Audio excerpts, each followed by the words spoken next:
Commentaire de Charles Andrew Coates, sur le livre de l'Exode. Chapitre 25, versets 10 à 22. Nous avons vu en type, dans les 9 premiers versets de ce chapitre 25, quels sont les éléments qui entrent dans la formation du système divin. La révélation de Dieu, les gloires morales et officielles de Christ, divers aspects de l'esprit, et enfin, les saints portés sur le cœur de Christ, le sacrificateur céleste. Nous allons maintenant les considérer en détail, et l'arche est la première chose à décrire. Dieu commence par ce type tout à fait distinctif, de celui en qui il s'est assuré toute chose, qui a soutenu sa gloire de toute manière, et par qui sa volonté s'accomplira dans l'univers réconcilié. Il voudrait que cette personne soit connue, et comme enchâssée dans nos affections. Paul priait, que les saints fussent fortifiés en puissance, par l'Esprit du Père, quant à l'homme intérieur, afin que le Christ habitât par la foi, dans leur cœur. Éphésiens chapitre 3, versets 16 et 17. Il voudrait qu'une place soit réservée pour l'arche dans nos affections. Il n'y a pas dans les Écritures de type plus merveilleux que l'arche. Et dans ce chapitre 25 du livre de l'Exode, elle est appelée l'arche du témoignage. C'est là un caractère de l'arche, particulier au désert.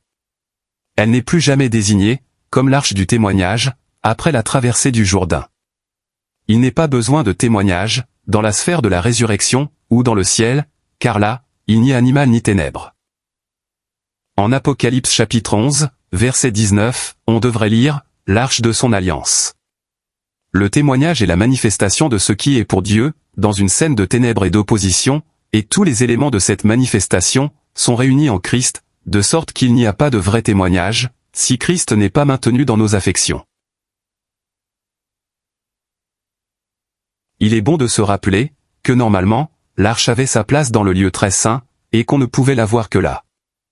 Je ne crois pas qu'il nous soit possible de bien comprendre ce qui est présenté en Exode chapitre 25, autrement qu'à la lumière du lieu très saint. L'entrée dans le lieu saint n'est pas un privilège réservé à des saints très avancés.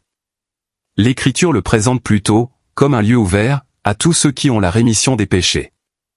Hébreux chapitre 10, versets 14 à 22. Si vous avez la rémission des péchés, par le témoignage de l'Esprit, vous avez la liberté d'entrer dans les lieux saints.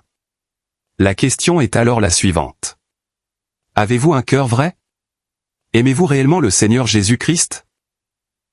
Si oui, vous serez heureux de vous approcher, en pleine assurance de foi, ayant les cœurs par aspersion, purifiés d'une mauvaise conscience, et le corps lavé d'eau pure, pour contempler tout ce qu'est Christ, comme l'arche du témoignage, et comme l'arche de l'alliance.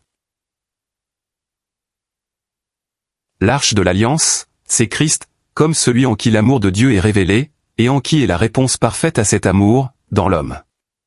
Tout ce qui caractérise l'alliance, est manifesté en lui. L'amour de Dieu, qui est dans le Christ Jésus, suggère semble-t-il, l'arche de l'alliance. Romains chapitre 8, verset 39. Le Christ Jésus, est celui en qui sont parfaitement présentées, la disposition et les pensées de Dieu envers l'homme.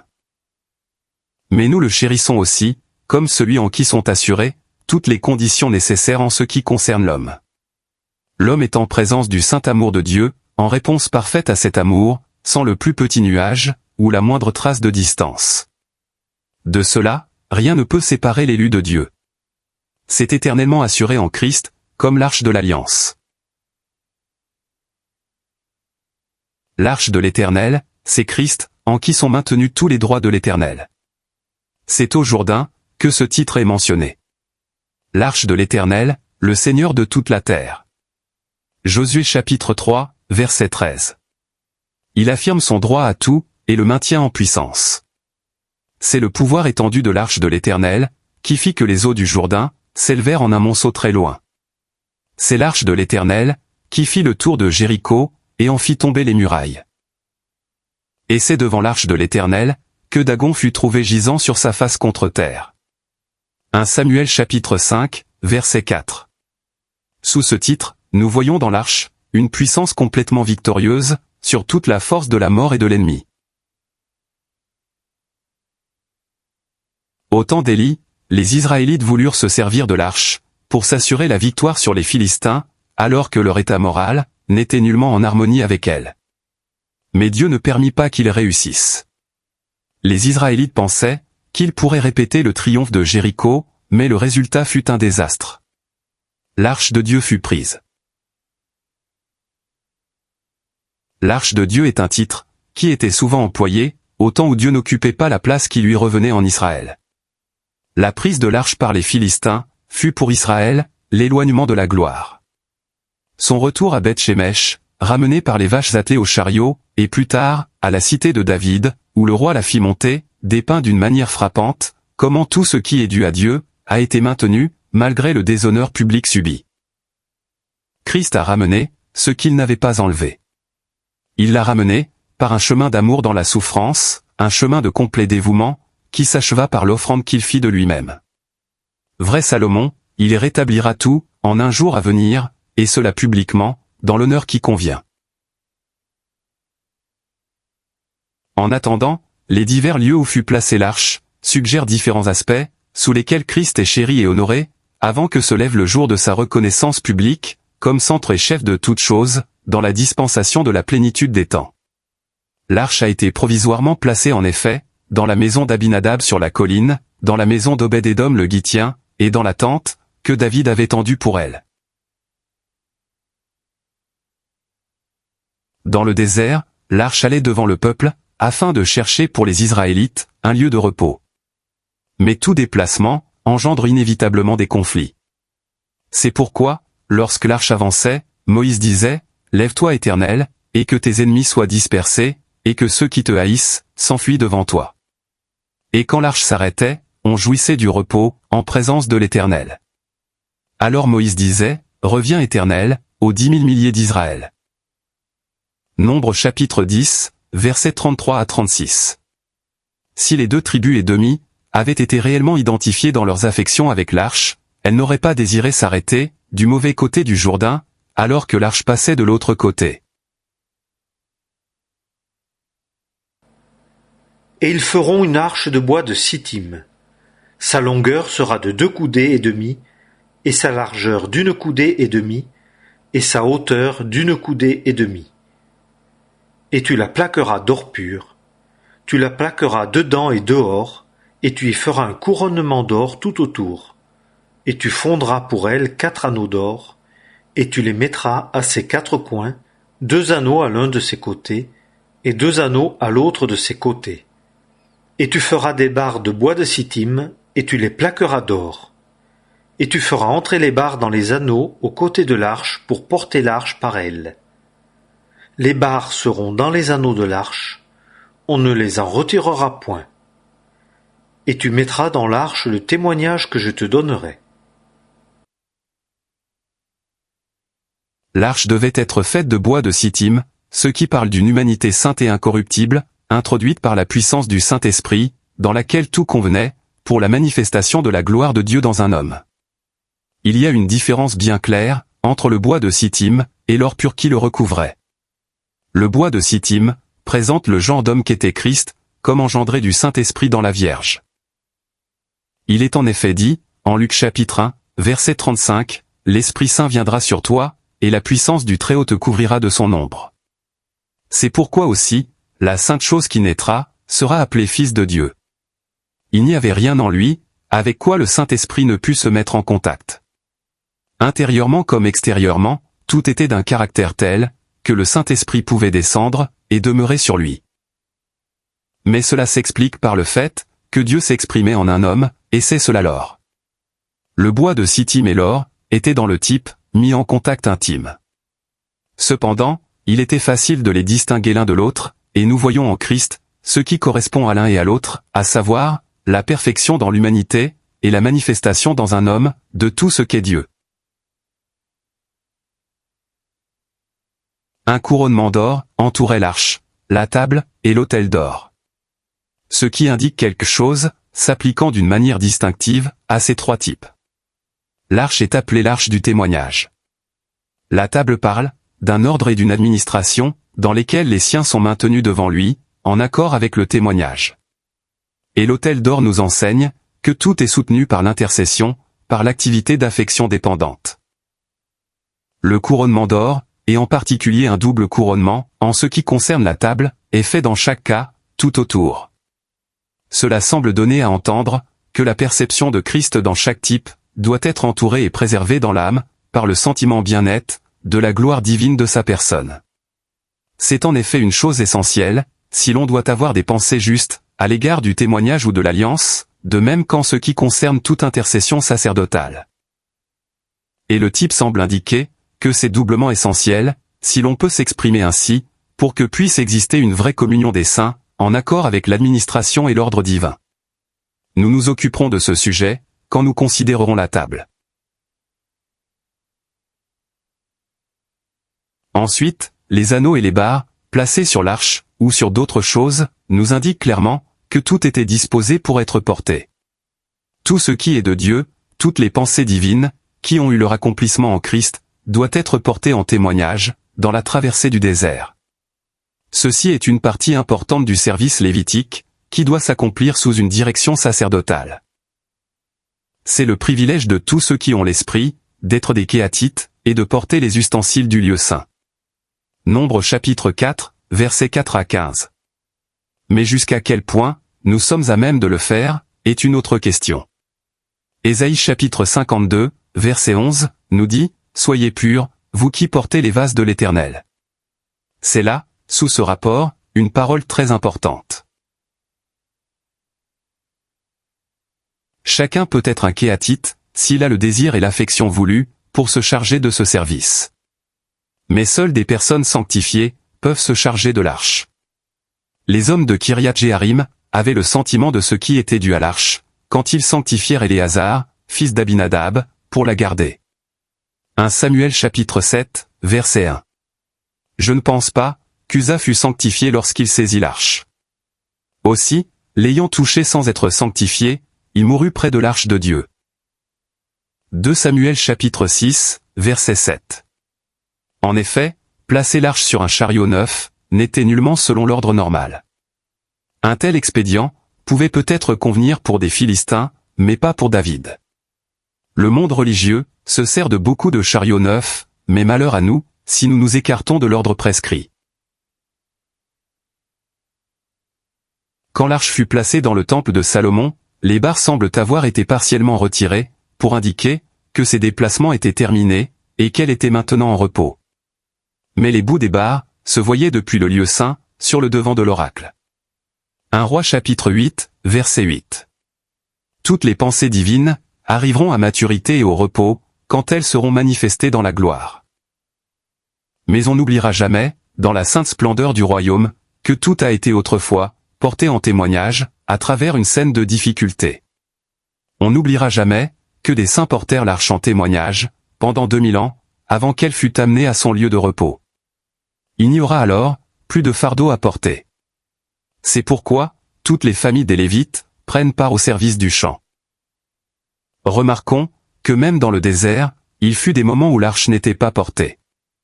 De temps en temps, elle chercha un lieu de repos pour le peuple. Ceci correspond à notre réunion en assemblée. Et tu mettras dans l'arche le témoignage que je te donnerai. Verset 16. Dans les chapitres 19 et 24, il est parlé de la loi comme de l'alliance, et moralement, l'alliance précède le témoignage. C'est-à-dire que nous devons connaître l'alliance, avant qu'il nous soit possible d'être identifiés avec le témoignage. L'alliance a un caractère plutôt privé que public. Elle est le lien entre Dieu et les siens. Les conditions sont proposées par lui, et définitivement acceptées par les siens, comme un engagement d'amour envers lui. Si nous ne sommes pas dans le lien de l'alliance, comment pourrions-nous être identifiés avec le témoignage? Le témoignage est la manifestation publique de la part de Dieu. Écrit du doigt de Dieu, sur les deux tables du témoignage, table de pierre, il signifie que sa volonté doit prévaloir universellement. Mais ceci devait être accompli par celui qui pouvait dire « Voici je viens ». Il est écrit de moi dans le rouleau du livre. C'est mes délices, ô mon Dieu, de faire ce qui est ton bon plaisir, et ta loi est au-dedans de mes entrailles. Psaume 40, versets 7 et 8. La volonté de Dieu son bon plaisir, a trouvé place dans le cœur de Christ, ici dans le monde. Et comme tout dans le tabernacle, avait l'arche pour centre, et en tirait son caractère, de même, Christ est venu pour être le chef et le centre, de l'univers moral de Dieu, et afin de caractériser toutes les choses, qui se trouvent en relation avec lui. Dieu rend actuellement témoignage, à son bon plaisir, en présentant Christ, comme celui qui est venu pour l'assurer. Nous avons en Hébreux chapitre 10, une présentation remarquable de la volonté de Dieu, introduite et établie par Christ. Christ est l'arche du témoignage. La volonté de Dieu a été faite dans le monde d'une manière telle qu'il en résulte une bénédiction suprême pour l'homme. Tous les hommes peuvent maintenant être bénis en Christ, selon le bon plaisir de Dieu, sans que rien de ce qui est dû à Dieu ne soit compromis. Croire en Christ, c'est accepter sa primauté, et être béni en lui, selon la richesse du bon plaisir de Dieu. Mais si le témoignage divin est refusé ou négligé, le jugement devient inévitable. Car il faut que la volonté de Dieu prévale. Si la volonté sans frein de l'homme n'est pas jugée, et mise de côté dans la repentance, en présence de toute la faveur de la volonté de Dieu révélée en Christ, il faut qu'elle soit brisée, et qu'elle disparaisse de sa présence en jugement. Il est impossible de par sa nature, qu'elle soit tolérée devant lui. Elle ne peut faire partie de l'univers réconcilié. Quelle grâce de percevoir Christ, comme l'arche du témoignage. De le voir, non seulement comme celui, dont le plaisir était de faire personnellement la volonté de Dieu, mais comme étant assez grand, pour faire que le plaisir de Dieu devint une réalité, en relation avec les hommes, et même avec toutes choses. C'est le plaisir de Dieu, que les hommes soient bénis, en croyant en celui qui est venu pour établir sa volonté, dans une scène de dérèglement. Ceux qui croient en lui, reçoivent son esprit, et sont ainsi mis en harmonie morale avec lui. Ils trouvent alors leur plaisir, à contempler Christ comme l'arche du témoignage, à voir en lui l'expression de la volonté de Dieu, et ils savent que cette volonté deviendra la loi de l'univers. La volonté de Dieu est connue en Christ, comme une volonté de bénir infiniment l'homme. Bien qu'il soit déchu, et perdu par le péché, Dieu veut qu'il le connaisse, non seulement comme celui qui a voulu sa bénédiction, mais également celui qui a envoyé Christ, venu en obéissance et en amour, pour établir cette volonté. Christ est le grand témoignage de ce que comporte la volonté de Dieu, pour l'homme, et même pour l'univers. Dieu l'a établi chef de tout homme, de toute principauté et autorité, chef sur toute chose. Il faut que tout prenne son caractère de Christ. Tel est le grand témoignage de Dieu, dans son univers. Et tu feras un propitiatoire d'or pur. Sa longueur sera de 2 coudées et demi, et sa largeur d'1 coudée et demie. Et tu feras 2 chérubins d'or, tu les feras d'or battu, aux 2 bouts du propitiatoire. Fais un chérubin au bout de 2 sas, et un chérubin au bout de 2 las. Vous ferez les chérubins tirés du propitiatoire à ces 2 bouts. Et les chérubins étendront les ailes en haut, couvrant de leurs ailes le propitiatoire, et leurs faces seront l'une vis-à-vis de l'autre. Les faces des chérubins seront tournées vers le propitiatoire. Et tu mettras le propitiatoire sur l'arche, par-dessus, et tu mettras dans l'arche le témoignage que je te donnerai. Et je me rencontrerai là avec toi, et je parlerai avec toi de dessus le propitiatoire, d'entre les 2 chérubins qui seront sur l'arche du témoignage, et te dirai tout ce que je te commanderai pour les fils d'Israël. Christ est venu faire la volonté de Dieu, ayant sa loi dans ses entrailles, afin que Dieu soit connu, comme étant souverain en miséricorde. L'arche du témoignage soutenait le propitiatoire, et c'est de dessus du propitiatoire, que Dieu parle avec le médiateur, et par lui, parle à son peuple. Et tu feras un propitiatoire d'or pur. Dieu présente dans le propitiatoire, ce qui est entièrement de lui, d'où le fait, qu'il soit d'or pur. Cela suppose du côté de l'homme, une ruine complète et sans espoir, et rien, si ce n'est la miséricorde, ne peut y remédier. Il faut que tout soit mis, sur le pied de la miséricorde. C'est Dieu agissant, selon ce qu'il est en lui-même, alors que sa créature est déchue et perdue. C'est la présentation de la justice de Dieu en miséricorde, mais fondée sur le fait que sa volonté a été établie en Christ. L'arche soutient le propitiatoire. C'est par la mort que Christ est devenu le propitiatoire. Le sang se trouve sur l'or. L'homme étant ce qu'il est, et Dieu étant ce qu'il est, la mort était nécessaire, si les droits de Dieu en miséricorde devaient être établis. Nous pouvons lire, en Romains chapitre 3, versets 24 à 26, la rédemption qui est dans le Christ Jésus, lequel Dieu a présenté pour propitiatoire, par la foi en son sang, afin de montrer sa justice, à cause du support des péchés précédents, dans la patience de Dieu, afin de montrer sa justice dans le temps présent, en sorte qu'il soit juste, et justifiant celui qui est de la foi de Jésus. Rien n'est plus merveilleux que l'affirmation par Dieu de ses droits souverains en miséricorde et en grâce. Le propitiatoire était soutenu et mesuré par l'arche du témoignage. Dieu a introduit celui par qui sa volonté a été faite et par qui son plaisir sera établi dans tout l'univers. C'est en lui que Dieu présente sa justice en miséricorde. Le fait que Christ soit venu pour faire la volonté de Dieu impliquait la disparition de l'homme selon la chair.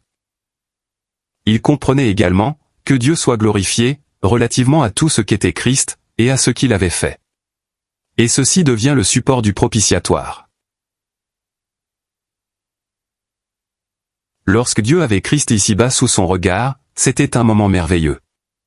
Nous pouvons comprendre les armées célestes disant « Gloire à Dieu dans les lieux très hauts, et sur la terre, paix, et bon plaisir dans les hommes. » L'arche était là, et tout était assuré pour Dieu et pour l'homme. Un pilier inébranlable, pour soutenir l'univers moral de Dieu. Mais tout ceci impliquait la mort de Christ. Nous ne pouvons bien lire les évangiles qu'à la lumière de sa mort.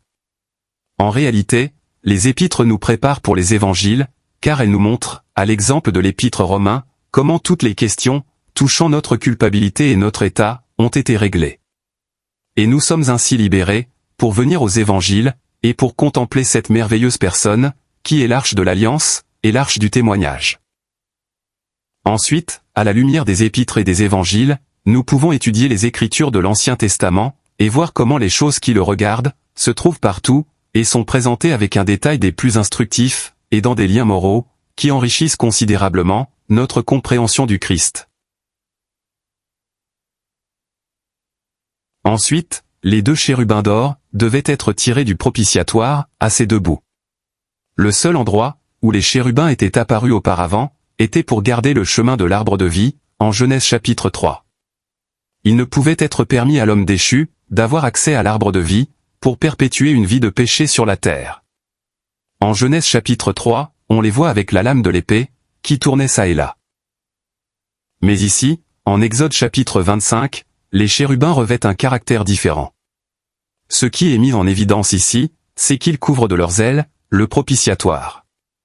Je crois que les chérubins représentent ce qui doit être au service continuel du trône de Dieu. Ils font exécuter d'une manière judiciaire ce qui convient moralement à tous les attributs de Dieu. La justice et le jugement sont la base de son trône. Psaume 97, verset 2. Les séraphins semblent plutôt identifiés avec la nature divine.